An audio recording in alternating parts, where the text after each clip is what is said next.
Today's classic matchday programme is Liverpool, the Anfield review. They played Newcastle United on Saturday 20th April 1985, kick-off 3 p.m. in the Cannon League. The programme was priced at 45p. Liverpool were champions of Europe and sponsored by Crown Paints at the time.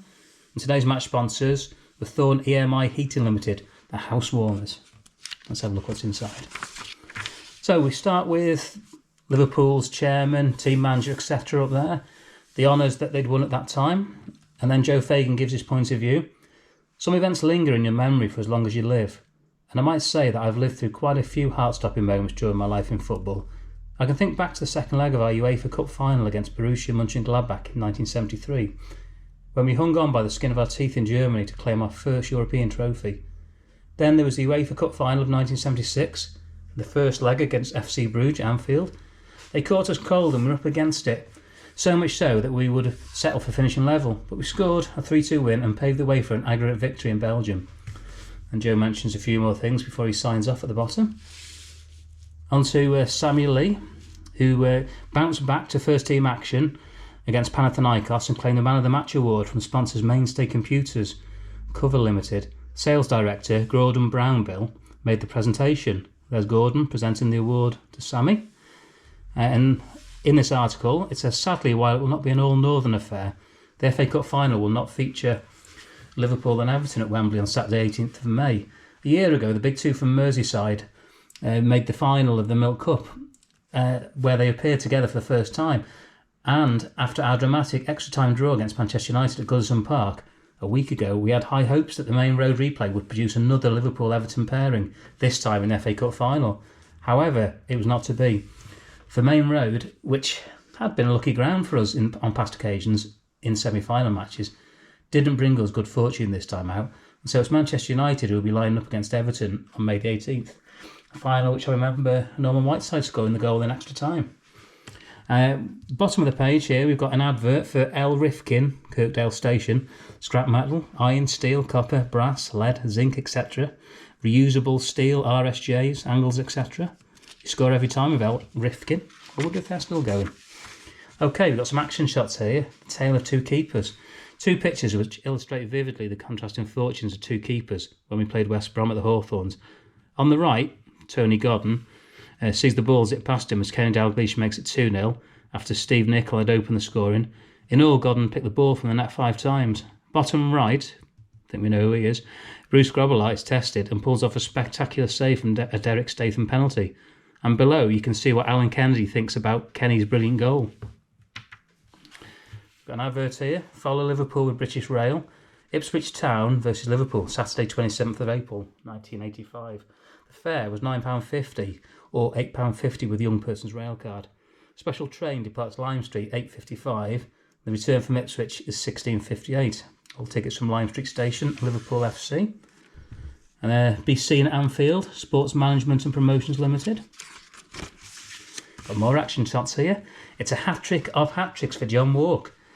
The goals that made it a nap hand for Liverpool at West Brom, and for marksman John Walk, it brought a hat-trick of hat-tricks because he'd already hit 3 goals in our European Cup tie against Lech Poznan and our FA Cup replay against York City. So top left and right, his first 2 goals against West Brom. Yeah, across the top. And the bottom picture makes it 3 for John and 5 for Liverpool. We've got a full page, well, side page advert, should I say, for Ellison's Travel Services and Gavin Murray's Coaches, St Helens Leading Travel Agents, official contractors to Liverpool Football Club. Advert for St John's Ambulance. Now we play on Saturdays too, Barclays.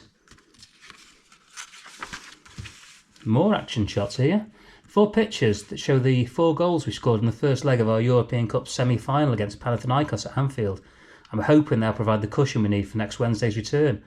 Top left, John Walk starts the opening scoring. Then left to right above, Ian Rush adds goal 2 and goal 3.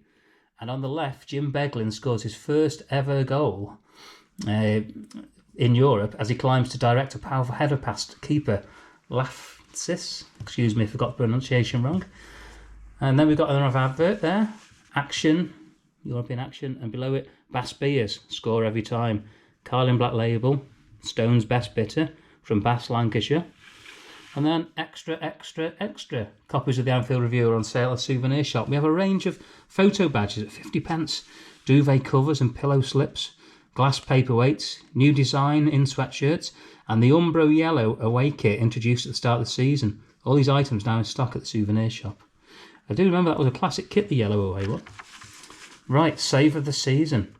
Crown Paints. Especially for Liverpool fans, Crown Paints will be pleased to exchange this coupon for a voucher worth 50p, which can be redeemed against a purchase of 2.5 litres of any Crown Plus 2 paint. Please print your name and address below.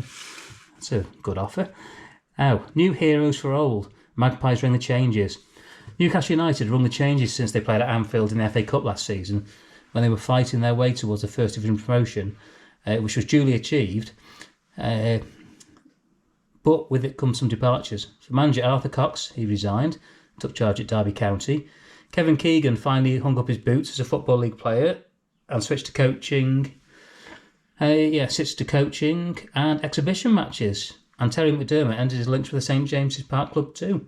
It was a case of new heroes for old though, as another former England star moved in. Jack Charlton, who was a youngster, stood on the terraces to support the Magpies, was persuaded back into football after having taken time out from the game, which did bring him World Cup favour in 1966, of course. So on the pictures here, we've got above a younger-looking Jack Charlton, a younger-looking Gary Megson, and then we have George Riley, signed from Watford for 200,000 shortly before the transfer deadline day, which was last month. Okay, now, Newcastle. That was a good kit, that was, with a star. So meet the Magpies. Basically, your players there, as a manager of Jack Charlton, goalkeeping spot was between Kevin Carr and Martin Thomas. Right back was Malcolm Brown. There's John Anderson, Jeff Clark. And then, not surprisingly, Newcastle have a band of home-produced players. Men like Wes Saunders, Kenny Wharton, Peter Haddock, Steve Carney, Neil MacDonald, Paul Ferris, and of course Chris Waddle. And then, apart from this season's new recruits George Riley, Tony Cunningham, Gary Megson and Pat Hurd, Newcastle have several other players who cost transfer fees. One is Peter Beardsley, another is Newcastle, Northern Ireland international, David McCreary, and a third is defender Glenn Roeder, the late Glenn Roeder, who went on to manage Newcastle in more recent times. There's information about Beardsley and McCreary, but there's the team for you Newcastle fans. Right, strikers who cost close on 300,000. We've listed here. The result: Newcastle's costliest signings during the Arthur Cox regime, left back John Ryan, who had moved from Oldham Athletic for more than 220,000, left for Big Jack's old club Sheffield Wednesday. One of the players who had helped take Wednesday into the First Division under Howard Wilkinson's management, striker Tony Cunningham, arrived at St James's Park as a near £100,000 signing. Another former Wednesday player was Gary Megson, who'd been having an unhappy time at Nottingham Forest, where he'd been able to claim a first-team spot. So he jumped at the chance of signing for Newcastle and get his career back on the rails again.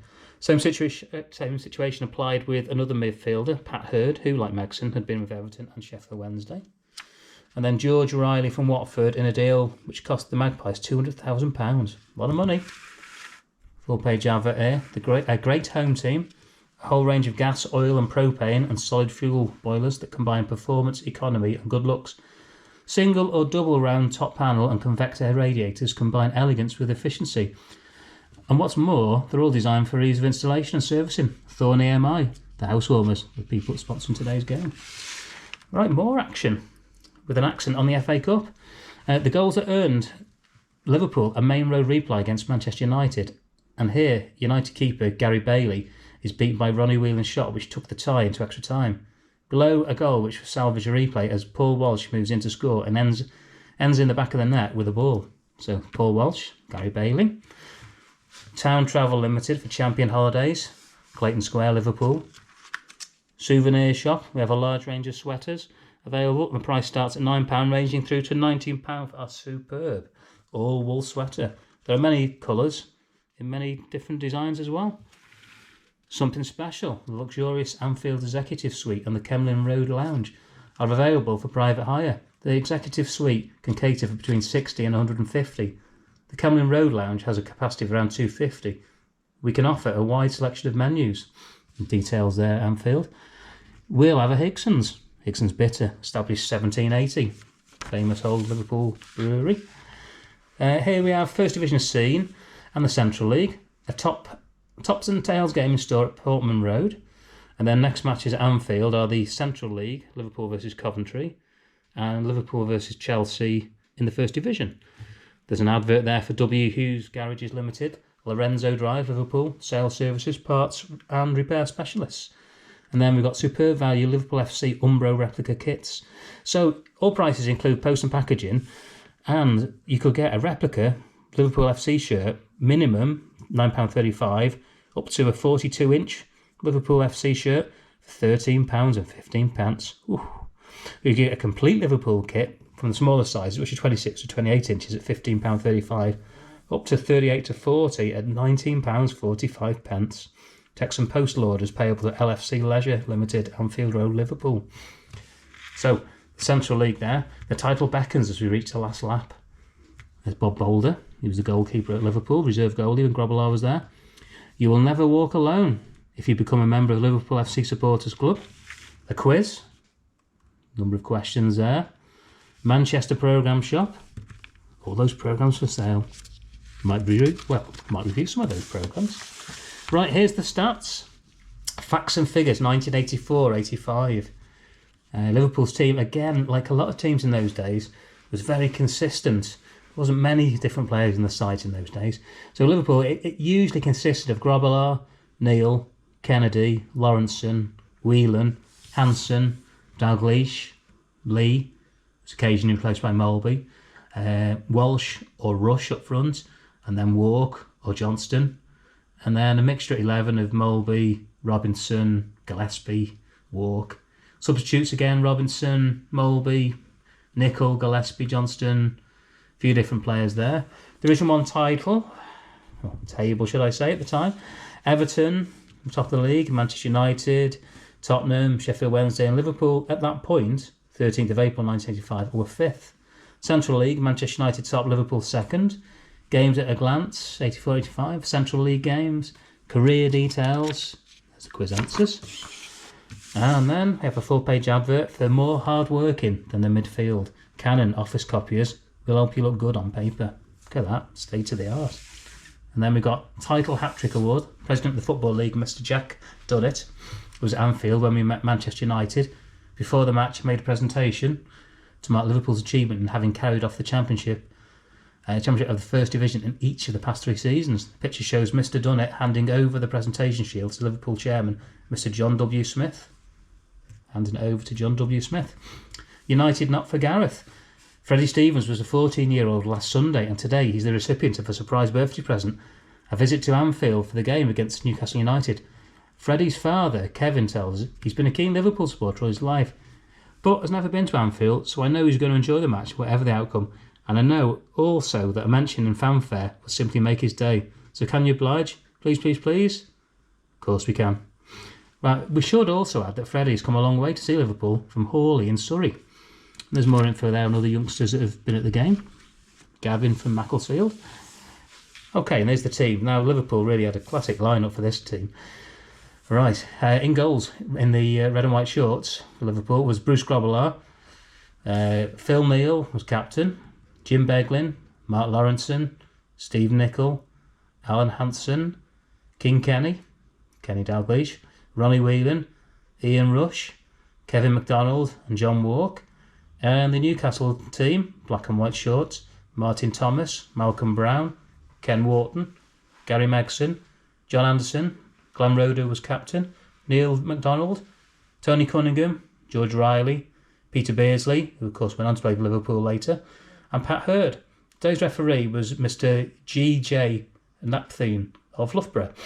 And the linesmen were aptly named with the red flag, Mr. J.F. Everton, and with the orange flag, Mr. B.W. Harrison. There's the other games that are on today. And note the classic advert for Radio City, 194, Radio City. There we go, anyway. A classic programme from a classic Liverpool side. Hope you've enjoyed it. If you have, please like, share, comment, and please subscribe to Hayden's Mini Adventures. It's completely free, and hopefully there'll be many more classic programme reviews. Hope you've enjoyed this one. Bye.